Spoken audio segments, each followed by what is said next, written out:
Hello दोस्तों, welcome to our YouTube channel Bharat IITI जो मैं आकाश कुमार देश के सभी इंजीनियरों का इस चैनल पर दिल से स्वागत करता हूं। जैसा कि आप लोगों को पता है कि यूपी इंस्ट्रक्टर का बहाली आ चुका है, अनुदेशक का। तो आप लोग फॉर्म फिलअप किए हैं तो कमेंट आ रहा था कि सर उसका क्लास ले लीजिए। तो देखिए, आप लोग का जो यूपी इंस्ट्रक्टर का जो भर्ती है जो 22 जनवरी में ही आया था, तो आपका क्लास हम एम्प्लॉयबिलिटी स्किल का जो है आपका हम स्टार्ट कर दिए हैं। आप लोग क्लास लेना स्टार्ट कर दिए, ठीक ना। कौशल योग्यता एम्प्लॉयबिलिटी स्किल, ये 60 नंबर का होता है। कितना पोस्ट पे वैकेंसी आया हुआ है? 2504, ठीक ना। 2504 पोस्ट है आपका, ठीक ना। तो आपका जनरल अवेयरनेस भी है, इसमें रीजनिंग भी है, आपका एम्प्लॉयबिलिटी स्किल भी है, ठीक ना। तो इस पर हम पूरा एम्प्लॉयबिलिटी स्किल आपका खत्म सोच रहे हैं, खत्म कर दें। और आपका जो ट्रेड से जो भी पूछेगा तो वो भी खत्म करेंगे, आपका कौशल योग्यता, ठीक ना। देखिए, आप 60 नंबर का है तो ये आपको हम 15-15 नंबर का क्वेश्चन खंड बाई खंड करके आपको क्लास लेंगे। और आप लोग को मैं बताना चाहता हूँ कि ये चैनल बेसिकली आप ही लोग के लिए बनाया गया है। आप लोग का क्लास स्टार्ट कर देते हैं। इस चैनल को बेसिकली आप लोग को लिए बनाया गया है। आप लोग को पता है ये इस चैनल पे आपको बेसिकली IT या डिप्लोमा बीटेक वाले के लिए इस चैनल पे आपको लेटेस्ट जॉब मिलेगा और गाइडलाइंस भी मिलेगा, ठीक है। तो आइए इस पे बात करते हैं। देखिए क्वेश्चन क्या बोल रहा है, कार्यस्थल पर महिलाओं का यौन उत्पीड़न रोकथाम निषेध, मतलब कि इसको रोकने के लिए रोकथाम उत्पीड़न, जो महिला का शोषण जो होता है कारखाना में, उद्योगों में, तो और निवारण अधिनियम 2013 के अधिनियम संख्या क्या है बताइए? 14, 37, 32, बताइए कौन है। और दूसरा नंबर क्वेश्चन देखिए, निम्नलिखित में से मजदूर में शामिल है यात्रा भत्ता, पेंशन, भविष्य निधि में दिया गया अभिदाय या सभी। मतलब समझिए क्या बोल रहा है, निम्नलिखित में से मजदूरी में शामिल है यात्रा भत्ता, पेंशन, मतलब कि क्या बोला गया है कि जो सरकारी सर्विस जो करेगा वो आदमी को क्या क्या मिलेगा, ठीक ना। शामिल क्या क्या किया गया है, यात्रा भत्ता भी उसको मिलेगा भाई, उसको पेंशन भी दिया जाएगा, भविष्य निधि में कोई अच्छा मतलब कि उसको में निकलेगा कोई भी चीज़ फंड तो वो भी उसको दिया जाएगा, मतलब कि आपका ऑल होगा, ठीक है। और इसमें देखिए, कार्यस्थल पर महिलाओं का यौन उत्पीड़न रोकथाम निषेध, मतलब उसको कार्यस्थल पर रोकने के लिए महिला को जो उत्पीड़न होता है, जैसे कि मारपीट होता है या कुछ और भी होता है, तो उसको निवारण के लिए अधिनियम बनाया गया, ठीक ना। 2013 के अधिनियम संख्या कितना है? तो ये 14 में दिया गया, ठीक है। और आपका देखिए तीसरा नंबर क्वेश्चन देखिए, कर्मचारी प्रतिकर अधिनियम की संख्या अनुसूची व्यावसायिक रोगों की सूची का उल्लेख है, रोगों की सूची की उल्लेख है, बताइए किसमें है? तीसरा का बताइए। देखिए ये जो ये जो किया गया है यात्रा भत्ता जो निम्नलिखित में से मजदूरों का जो शामिल किया गया है, ये धारा 1943 धारा 2 के ग में किया गया है ना। 1923 के धारा 1923 के 2 के ग में दिया गया है, ठीक है। अनुच्छेद में इसको उसमें उल्लेख किया गया है। जैसे हम देखिए, कर्मचारी प्रतिकार अधिनियम के किसी अनुसूचित व्यवस्था रोगों की सूची का उल्लेख किया गया, बताइए उल्लेख है अनुसूचित 1, अनुसूचित 2, अनुसूचित 31, अनुसूचित 1, बताइए। तीसरा का जवाब दीजिए, किसमें दिया गया, उल्लेख किया किसमें किया गया? ये आपका किया गया है 1 में, ठीक है। किसमें किया गया? अनुसूचित 1 में, लिखिए। आइए इसकी पे बात करते हैं हम लोग। 4 नंबर पर क्वेश्चन देखिए, 4 नंबर, 5 नंबर, 6 नंबर जवाब दीजिए।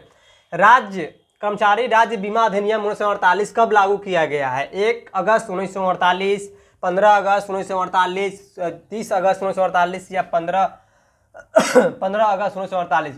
आप लोग शॉर्ट स्क्रीन ले लीजिएगा, जो स्टूडेंट लेना चाहता है शॉर्ट स्क्रीन ले सकते हैं आप लोग, ठीक है। आप लोग कमेंट करके बताइएगा क्लास इसको जारी रखना है कि नहीं, ठीक है। जैसा कमेंट रहेगा उसी के अकॉर्डिंग हम करेंगे, ठीक है। देखेंगे जैसा कमेंट, आप जवाब दीजिए।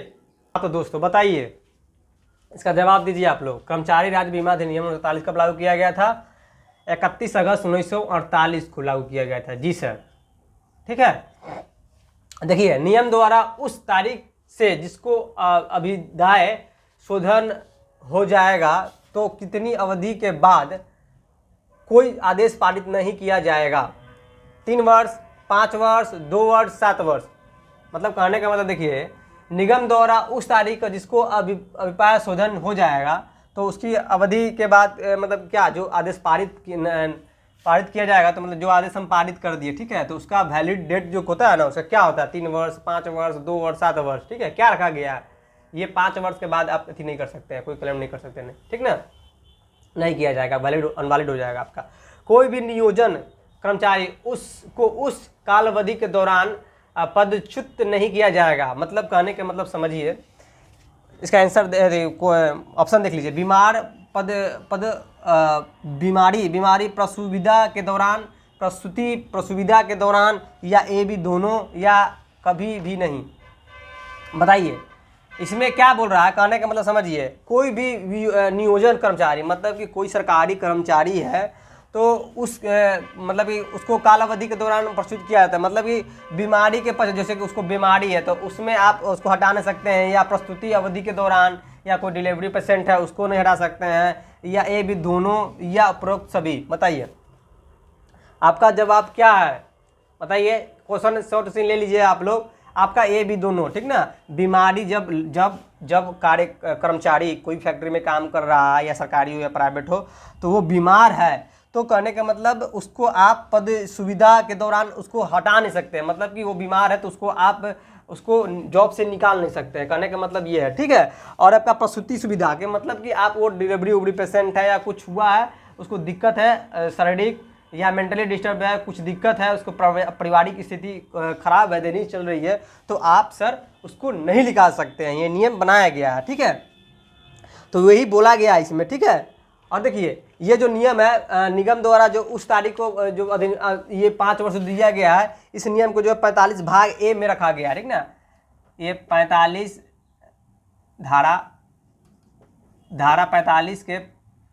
45 के ए में रखा गया, ठीक ना। 45 के भाग 45 के भाग ए में रखा गया है, ठीक है। ये भी याद रखिएगा, आपका ये राइट आंसर है, ठीक। लिखिए, देखिए इसमें धारा कितना दिया गया, धारा 48 है ना। धारा 48 के अधिनियम, जो अधिनियम जो बना 48 में, 48 का अधिनियम के दौरान आप जो है हटा नहीं सकते हैं इसको। 1948 धारा 37 के अनुसार आप किसी भी कर्मचारियों को, ये व्याख्या इसमें किया गया, ठीक ना। आप आदमी को, जो वर्कर है उसको आप नहीं हटा सकते हैं, ये भी बात याद रखिएगा आप लोग, ठीक। आइए आपको बैक टू बैक आपको हर क्वेश्चन को तो मिलेगा। हाँ दोस्तों, इसका जवाब दीजिए मेरे भाई, मेरे देश के इंजीनियर। बताइए कर्मचारी भविष्य निधि और विधि प्रावधान अधिनियम 1952, ठीक है, 1952 की कौन सी धारा कुछ विनियोक्ताओं के भविष्य किस निधि खातों को बनाए रखने के लिए अधिकृत करने की संबंध है। बताइए, कहने का मतलब है कर्मचारी का जो भविष्य जो है खाता, मतलब कि जो अकाउंट में जो पैसा ट्रांसफ़र होता है, तो उसको बचाए रखने के लिए नियम बनाया गया, ठीक ना। अधिनियम 1952 में लिखा गया है कि उस पर कोई दिक्कत नहीं होगा, उनमें खाता में बैक टू बैक पैसा जाते रहेगा अधिनियम के संबंध में। बताइए किसमें ये सब व्याख्या किया गया, पूरा डिटेल में किसमें व्याख्या किया गया है। बताइए धारा 16 के ए में, धारा 14 में, धारा 13 के ए में, या धारा 18 में। बताइए इसका आंसर बताइए आप लोग। कर्मचारी भविष्य निधि और विधित प्रावधान अधिनियम 1952 में की धारा 15 से संबंधित है। बताइए छूट देने की शक्ति, या नियम बनाने की शक्ति, या हर्जाना वसूल करने की पावर, मतलब कि शक्ति, या मौजूदा भविष्य निधि के संबंध में विशेष प्रावधान। बताइए इसका आंसर दीजिए, बताइए क्या आंसर होगा। धारा 16 का ए में दिया गया है ये सब डिटेल में पूरा, मतलब कि खातों को बनाए रखने की, अधिकृति रखने के संबंध में, मतलब पूरा डिटेल में इसको वहाँ पे मैंडेटरी किया गया है, ठीक है। कर्मचारी भविष्य निधि और विधित प्रावधान अधिनियम 1952 में धारा का 15 से संबंधित है। बताइए छूट देने की शक्ति, नियम बनाने की शक्ति, हर्जाना मौजूदा भविष्य निधि। बताइए क्या है आपका राइट आंसर, क्या है बताइए। मारिए धका धक धक का डी आंसर है। ठीक, बताइए 9 नंबर क्वेश्चन देखिए, शिशु अधिनियम के कुल कितने धारा एवं अध्याय हैं बताइए। 38 धारा और 2 भाग अध्याय, 38 धारा और 3 अध्याय, या 38 धारा 4 अध्याय, या 38 धारा 5 अध्याय। इसका जवाब दीजिए आप लोग, बताइए। 38 धारा 3 अध्याय। ठीक है, वह व्यक्ति जो किसी शिक्षुता सुविधा के अंतर्गत अप्रेंटिस कर रहा है उसे क्या कहते हैं। मतलब कोई व्यक्ति अगर वो अप्रेंटिसशिप कर रहा है तो उसे क्या कहा जाता है बताइए। स्टूडेंट कहा जाता है, टीचर कहा जाता है, प्रैक्टिशनर कहा जाता है, या शिक्षु कहा जाता है। शिक्षु मतलब यही होता है apprentice, APPRENTIC, apprentice, SHIP, apprenticeship इसी को कहा जाता है। ठीक है, शिक्षु अप्रेंटिसशिप इसी को कहा जाता है। ठीक है, शिक्षु मतलब अप्रेंटिसशिप। ठीक, लिखिए आपका राइट आंसर ये है। हाँ दोस्तों, इसको बताइए, भारतीय शिक्षुता परिषद की स्थापना किसके द्वारा की जाएगी बताइए।